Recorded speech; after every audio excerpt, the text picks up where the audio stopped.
Okay.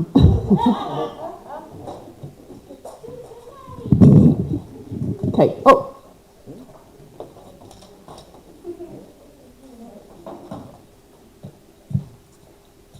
All right, everyone. Welcome. I will do a couple things. Just a reminder, as Graham was saying, we are live. We have Yoda over in the corner. Do we have any new faces? I don't think so. A couple that we haven't seen for a while, so hello, everyone.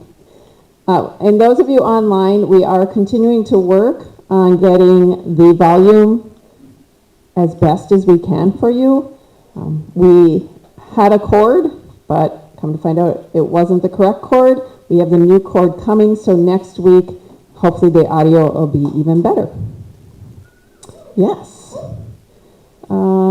That's it for those kind of things. So Barb, did you want to come up? Barb's going to talk a little bit about the Max Engel League of Women Voters and something else, I think.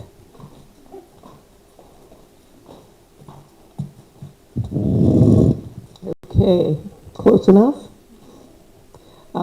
Okay, I'll do something else first. We had an incident Saturday at the protest in front of the post office.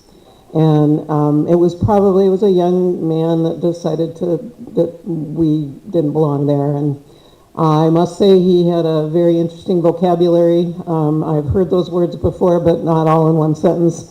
And he was definitely screaming at our people.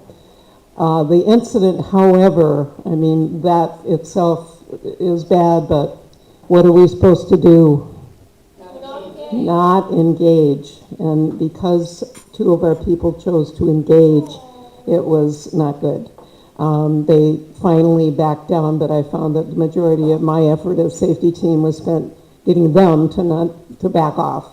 And I would really plead with all of you, when you are anywhere, that you yourself do not engage and that you help other people understand that we're not going to get anywhere by yelling back or, anything physical. This was thankfully not physical, but could have been.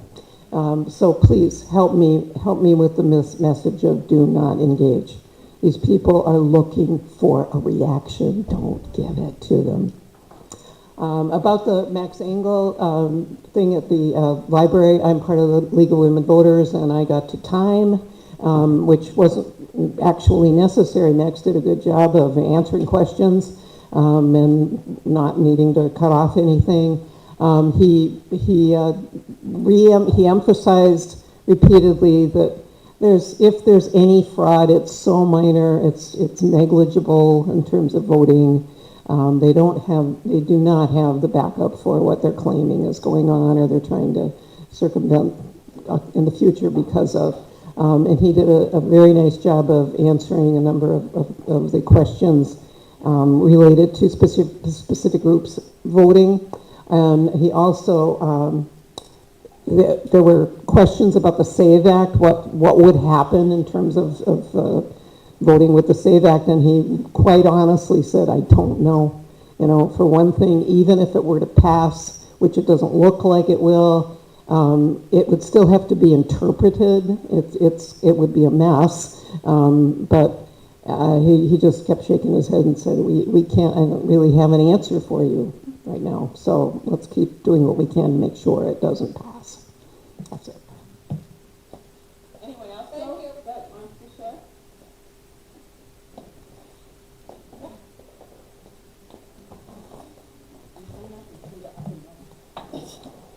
Gretchen Whitmer will never, ever sign the SAVE Act.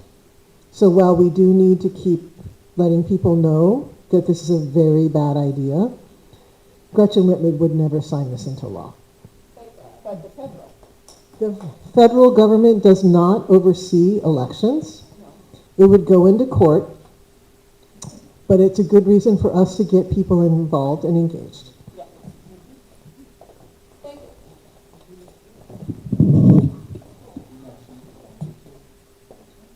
Oh. I can. Do you want me to? Yeah. So there will be a recording of the Max Engel League of Women Voters discussion on YouTube. It's going to be on, I assume, the League of Women Voters Marquette YouTube channel. Okay, let me write that. Hold on. Marquette County. Oh, yeah.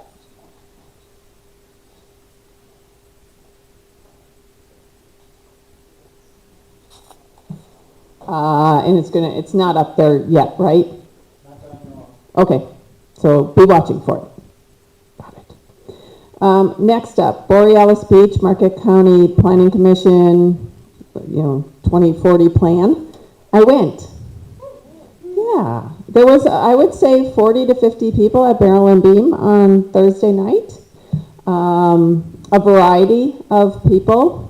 And they had some handouts for us. They had statistics about Marquette County, and then they had a region profile for Borealis Beach.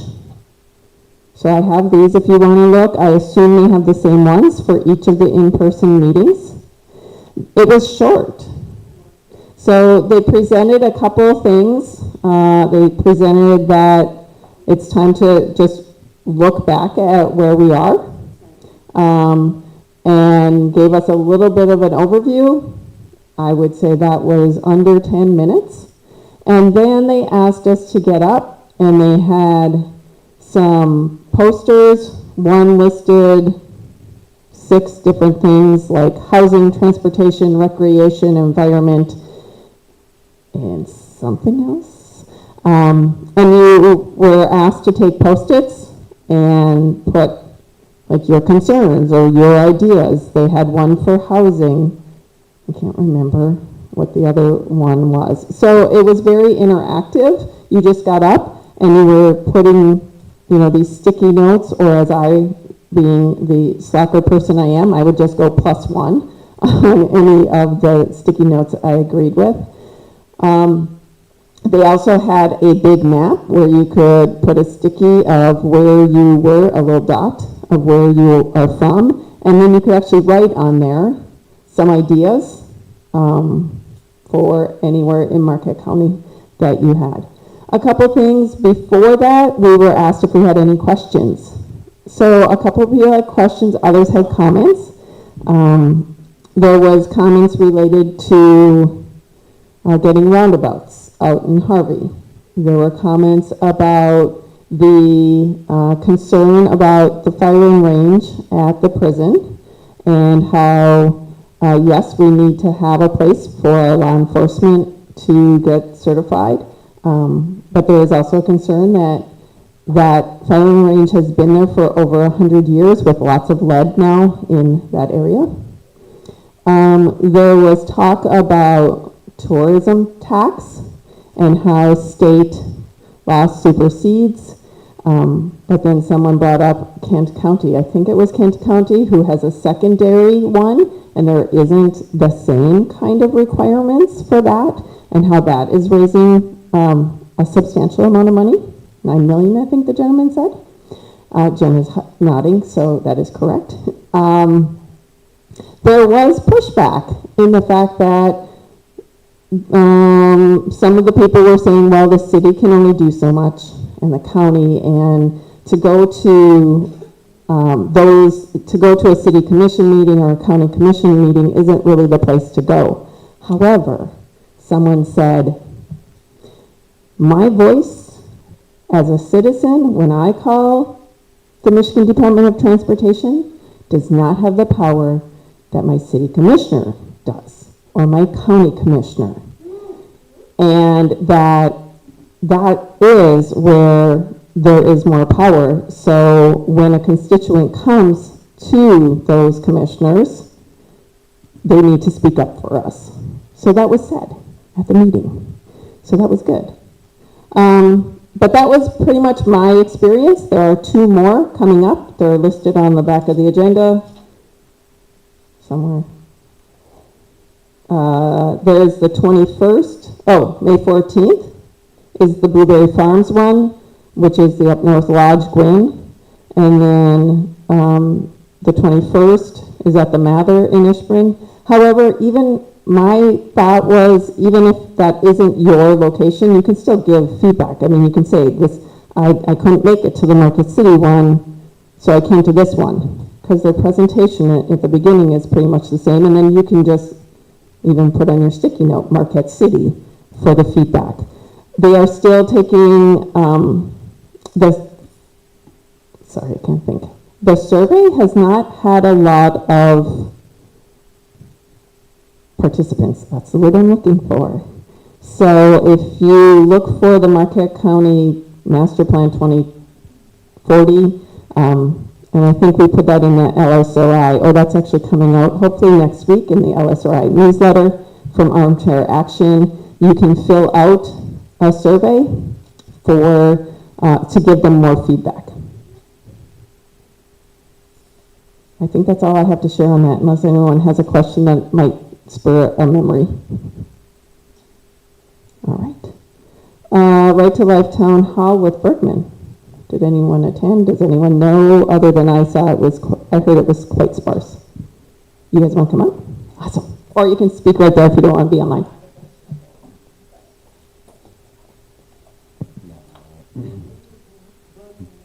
My name is James, and I was able to attend the town hall with Jack Bergman on Saturday. And I'm happy to connect offline and tell people about it.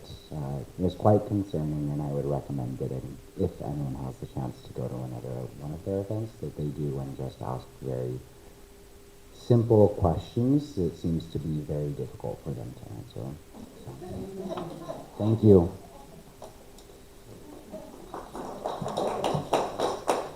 Oh, you're going to share some more? Yeah, just really quick, one thing that I would like to just put into people's minds is Jack did say, because James asked him a question about why do I have to come to this meeting to hear from my representative. He talked about some nonsense about, well, I don't know about nonsense, but disruptive, you know, like town halls and back in 2017. But he did say, he said, I am willing to come to a respectful, private event. So just putting that out there, if you want to be brainstorming, obviously I'm not saying he's going to come to anything, but it's what he said. I think it's something we could think about. Thank you.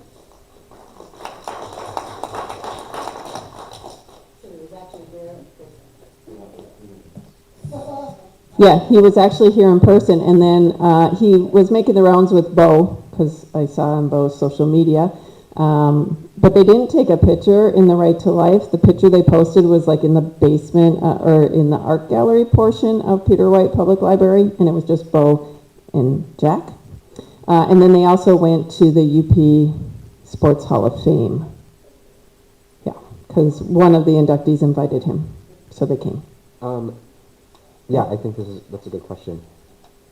There were probably like 13 people total in the room, and James was brave and stuck around after and talked to people and said that you think everyone who was there except for one person was already a member of Right to Life Marquette, so also interesting to know.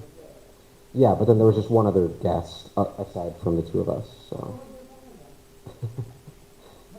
That's what James wants to talk about offline. So James will have a breakout table. Yeah. Is there any other updates? LSRI, any other? Yeah, okay. One, I'm going to do just like a teacher. I'm going to do airplane stacking. 1, 2, 3.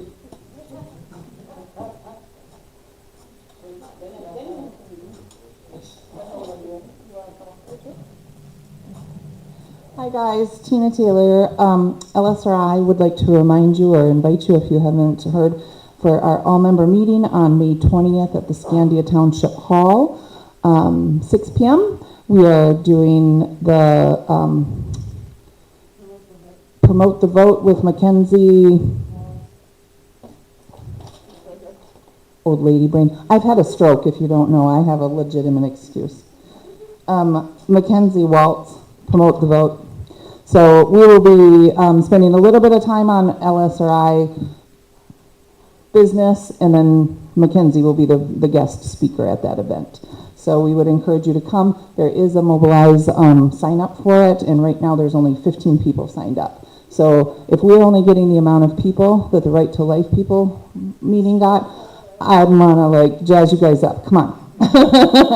Come out to our meeting. Let's pull some numbers. So if you are coming to that meeting, I am looking for some volunteers to help me with refreshments. So if you would please let me know if you are interested in a refreshment opportunity for May the 20th. And we do know, just to save the date, we have our following June all-membership meeting on June 22nd.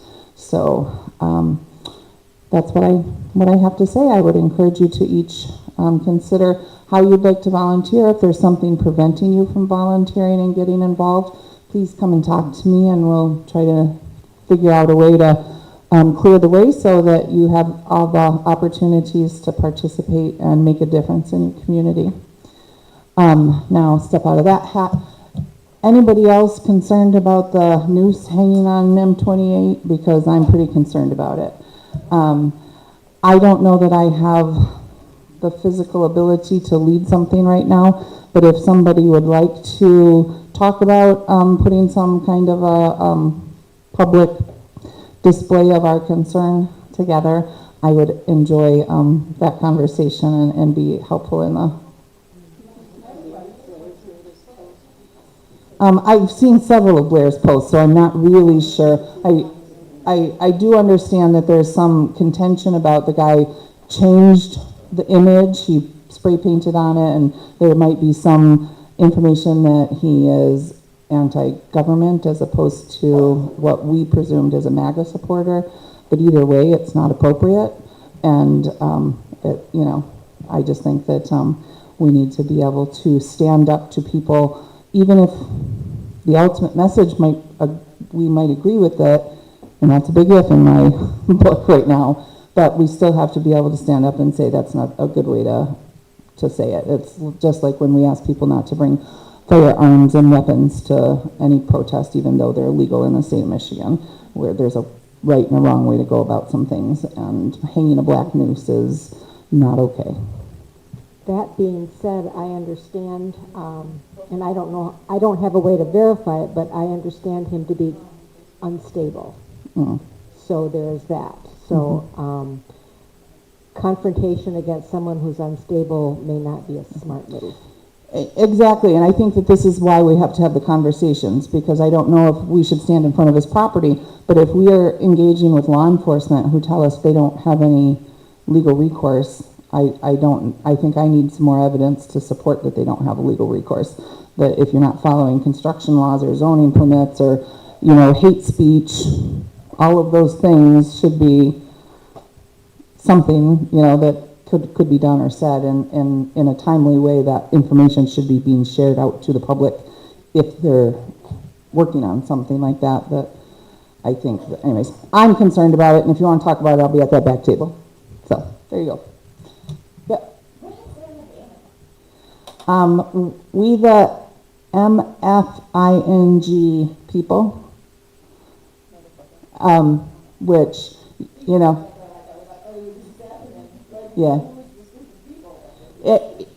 When you say MFING in today's, subcultures, that's motherfucking. We're the motherfucking people. So, sorry, Mom, they made me say it.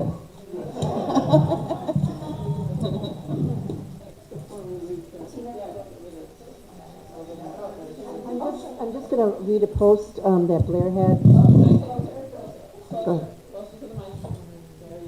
Blair said, and this was today, I just had a long text convo with him. He's definitely against Trump and government corruption, but he blames all parties for it. He's troubled, so I think I talked him down off the ledge. I told him there were better legal ways to fight back.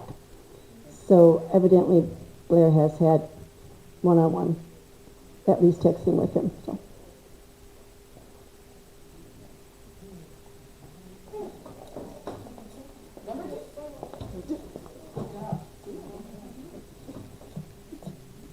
Hi, I'm Ruby with We the Regular people of Michigan that are just trying to make it work here.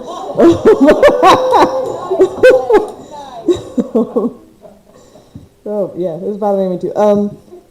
So with that hat on, I'm not the only one with one of the Money Out of Politics petitions here in the room. If you have not signed this yet, please do tonight. Jen has more info. Jen's way more involved. Deb White, she's not, yeah. Zeke's, yeah. So sign it if you haven't. This is to get a measure on the ballot so that we can vote to get corporate money out of Michigan politics. For a little background, DTE is the biggest political contributor in the state to both sides of the aisle. It's an investor-owned utility company. UPCO is as well. These companies are answerable to the investors over the communities, and that's why we pay so much for electricity up here. Like, you control for weather, geography, all that stuff, we're still paying more. This is why. This is why, because they can. Because they can manipulate the government in a way that makes it friendly to business interests. And a government that's friendly to business interests is not friendly to community interests. So that's why we end up with all sorts of things. This would be a big deal if we can get it passed. It would be great. And with my Ruby the Citizen, just Ruby, just regular old Ruby Citizen Ruby, who is not saying this on behalf of we the people under any of their little umbrellas, there is going to be a canvassing training at Peter White Library this Saturday at 11 a.m.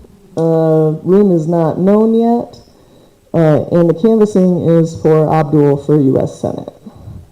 So if you would like to go have some conversations and knock some doors and get some votes out for Abdul for U.S. Senate, 11 a.m. Peter White this Saturday. And I'll try to get contact information for knowing more. This is not my project. This is Citizen Ruby talking about this, not We the People Ruby. And if you don't know too much about Abdul yet, single-payer health care is extremely high on his list of things to do. He won't shut up about single-payer health care. I've gotten to meet him twice in person because he's been taking the time to come up here and have conversations with us. And I've worked enough elections to be like, when we met him at the crib, I was like, straight up, I know how this goes. This is not a good ROI for you. Like, why are you up here? This is, it doesn't make sense to put the energy up to have a conversation with, in particular, queer community leaders in an extremely rural area. It doesn't make sense. The numbers for the elections don't make sense. So I know this, you know this, why are you here? And he was like, if I win it, I'm going to be representing you too. So I need to know about the queer experience in rural Michigan in order to represent you well. I was like, all right, you nice man. So, yeah, that's why I felt like I wanted to just do what I can to get more canvassers out for him.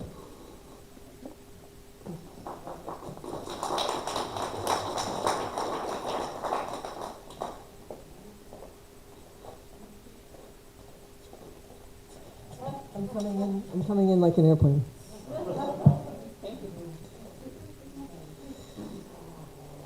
We're really close on the signatures. I am driving them down on Friday.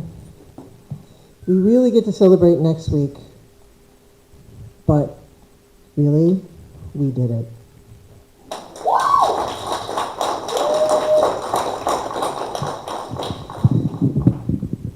The lawsuits are about to begin. And as I've said to many people, signing this meant that it gets on the ballot. And then we now need to educate everybody because there's going to be a massive ad campaign about how this is going to restrict free speech. It's going to make things worse in Michigan, not better. And to the point about healthcare, the other entity that's going to be limited in writing checks to politicians is going to be the insurance companies. particularly Blue Cross Blue Shield. So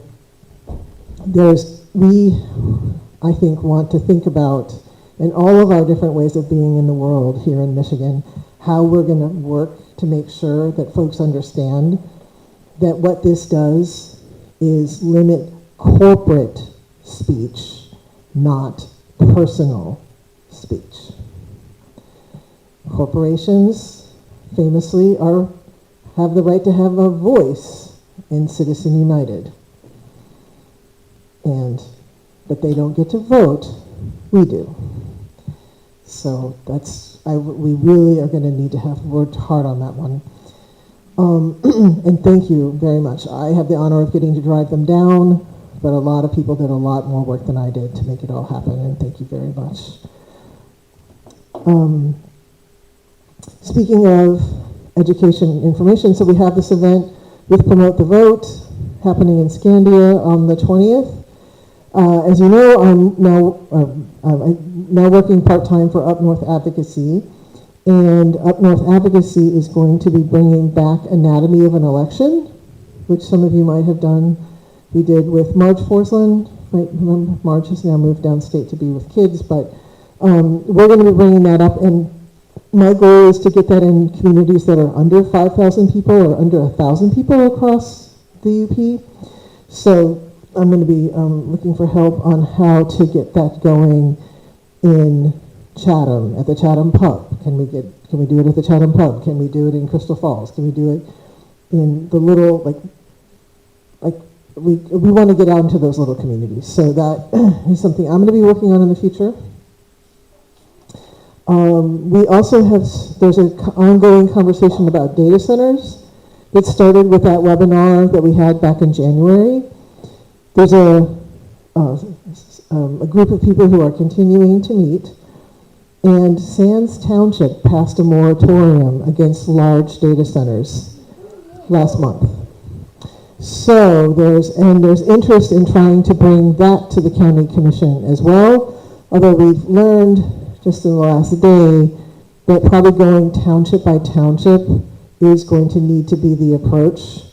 We can keep bringing it up at the county, but really the local townships have a lot of zoning control, and so in particular Marquette Township, because I drove down to Gwynn today, there's 400 acres for sale on the northwest side of 553 between the ski hill and the crossroads. Anybody see that? It says, yeah, Graham. Yeah, it's. Drive past that every day. How long? Yeah, that's been there for.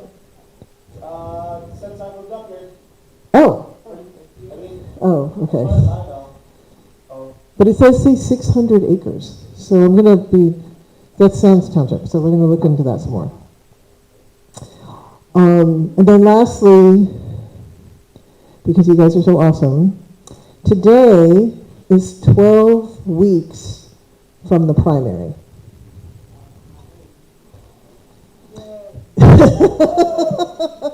So we're that much closer to getting the elections. I didn't do for November, just there's so much to happen with the primary. So 12 weeks from the primary, today, 84 days.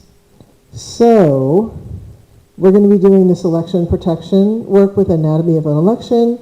I was at the League of Women Voter Services meeting this morning, and they are considering having a candidate forum for the county. That's what I was going to show you. So there are two seats are going to have Democratic primaries because there's only one Republican running, but there's 5 Democrats running for 2 seats at the Marquette County level. Oh, that's all. Benzie is not running Republican. Oh, No, Benzie. sorry. Yeah, Yeah, Benzie is not running as a Republican, he's running as a Democrat.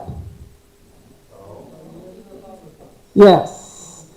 So, yeah. So there are 3 going for my spot, not my spot, my commissioner seat. And, yeah, and then there's, I don't know. I'm over by the med center. I'm 3. Nope. I'm 4. So you're not. You don't get to, yeah, you're not. There's no primary for 4. But that's the city. Oh, wait. Yeah. So, yeah. Different, 2 different maps. So, yes, so, Benzie is, to the best of my knowledge, I got that from one of the Democratic candidates that is running for this seat also, that they're all running as Democrats. Can you tell us who they are? Sure. Randy Rotari, Jenna Smith, and Benzie.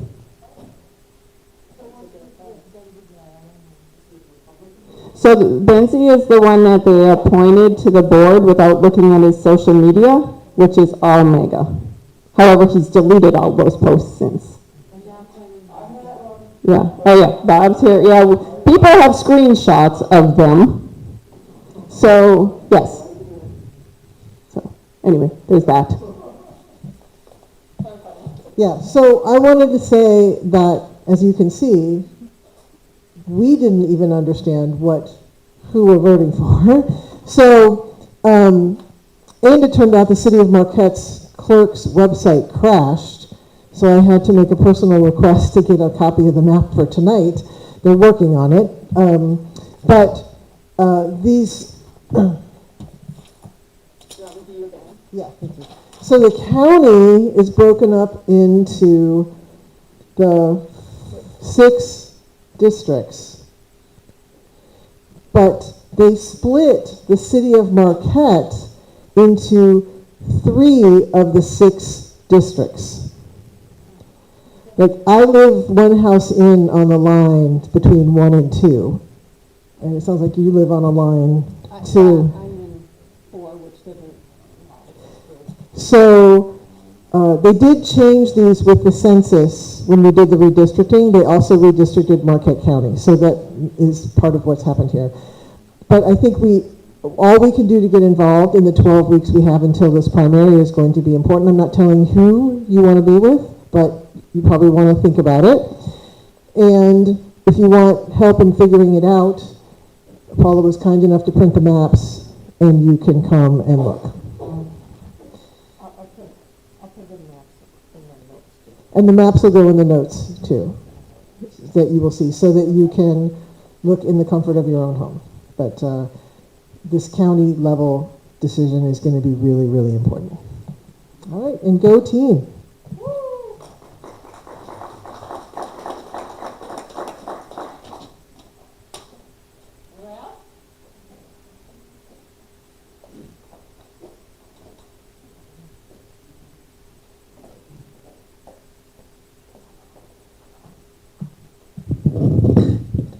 This is relatively light, but I just wanted to share. On Saturday, James and I went and planted 64 trees on a guy's property, where we helped. And it was with this group that we found, and so I just wanted to share in case anyone else is interested in that kind of thing. It's called the Neighbor Network. Someone who works at the county conservation districts for Alger and Marquette counties. Her name is Sarah Kelso. She's putting it together in the UP. She knows some people who are doing it in the Lower Peninsula. And it seems really cool. Basically, just people, you can put your name on a list. She sends out an email blast anytime someone needs help planting things. Whoever wants to come help, comes to help. And if you ever need help, you can say, hey, I need help, and hopefully people will show up. So I really like it just for the, mutual aid of it all. But yeah, if anyone's interested in that, you can come talk to us. Also, if you're not sure, I think maybe next time we get a notification, I can let Paula know, and you can decide then. Thanks. It's just called the Neighbor Network, but yeah, I'll give you the email address of Sarah Kelso, who's the person who is doing it.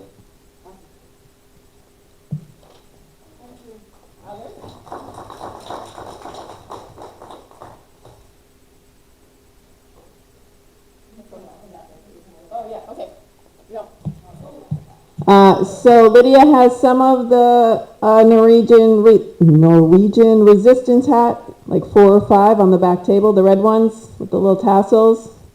Okay, so if you need one of those or you want to hand one to someone else that you know is looking for one, there's that. Anything else? Yes.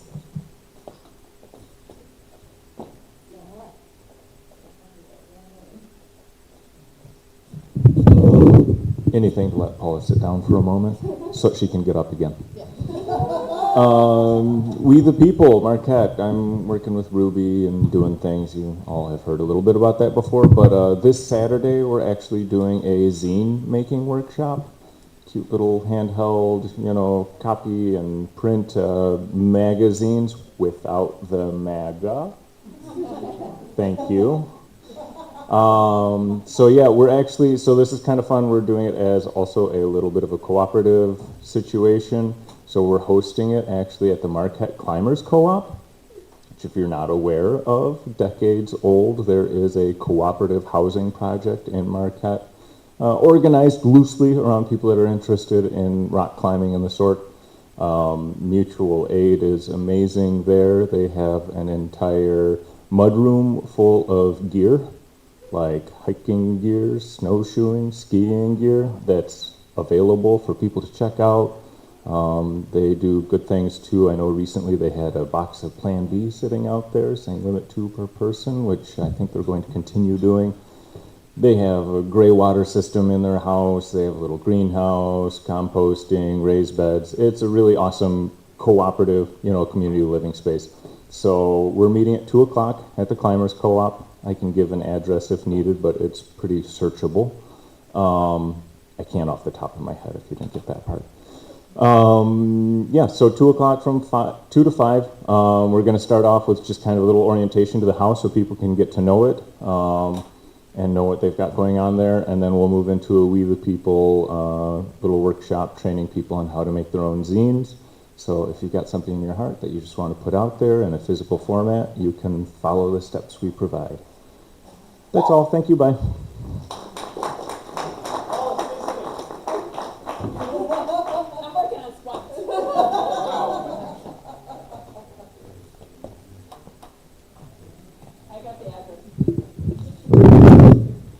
I've never come up after you. Wow.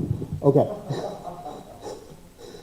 I want to share a little bit of national news.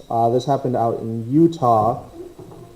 Box Elder County, most of us probably have never heard of it, but Kevin O'Leary, who you might know from Shark Tank, the Canadian billionaire, has purchased a parcel of land to build a 62 square mile data center. I'm going to say that again, 62 square mile. Well, right by the Great Salt Lake. Now, this was approved by their commissioners. Now, I understand, commissioners work differently in different states and in different counties. So, keep that with a little bit of salt. It got pushed through in a 5-month space of time where other projects of much smaller size with much more information gathered usually gets pushed in about a 5-year timeline. So, this is one of the issues that I'm looking at when we're talking about those memorandums and we're going to townships and we are going to our commissioners. They are being pushed at a higher speed than most of us realize. That is why we need to be preventative and proactive instead of trying to deal with it after it already happens. If you have any other questions, I can send you links.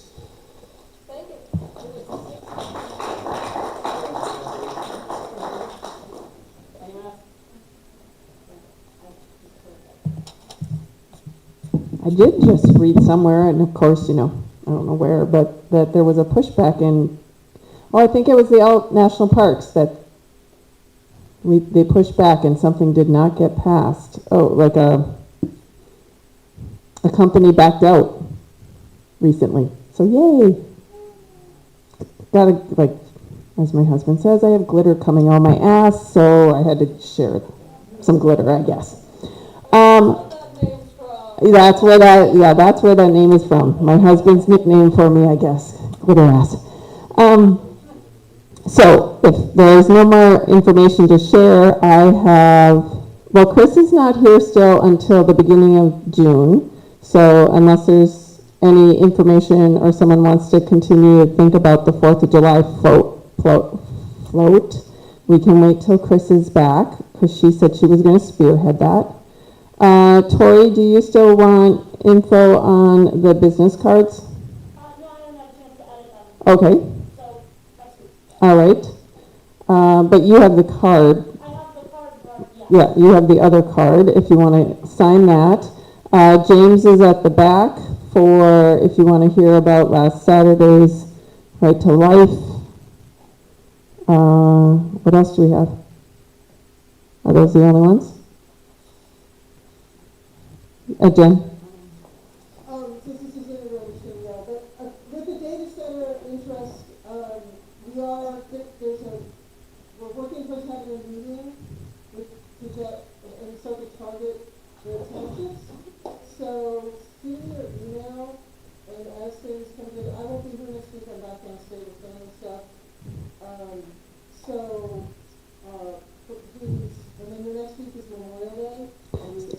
So what Jen is saying is if you are interested in helping have like presentations or going to townships, so those of you that are online also, if you're a township, you want your township to start like standing up against data centers, please contact Jen. She is working with others to kind of coordinate that movement at the township level. Okay. You're welcome.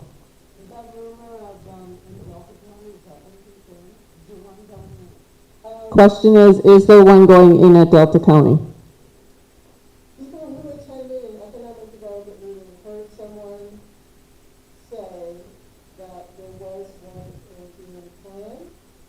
There is also a moratorium in Delta County, which for 12 months, which would potentially also be the time to gather support for said data center, should it actually exist, or if the moratorium to prevent it from coming. That's a good place in Delta County are talking about it. I don't know directly. So there is talk that there would be one in Delta County, but there's also a moratorium on them in Delta County, which could give time to build support, or that also can be used that time could be used to oppose. That make sense? Okay. Right. I think we're good. Nice job, everyone.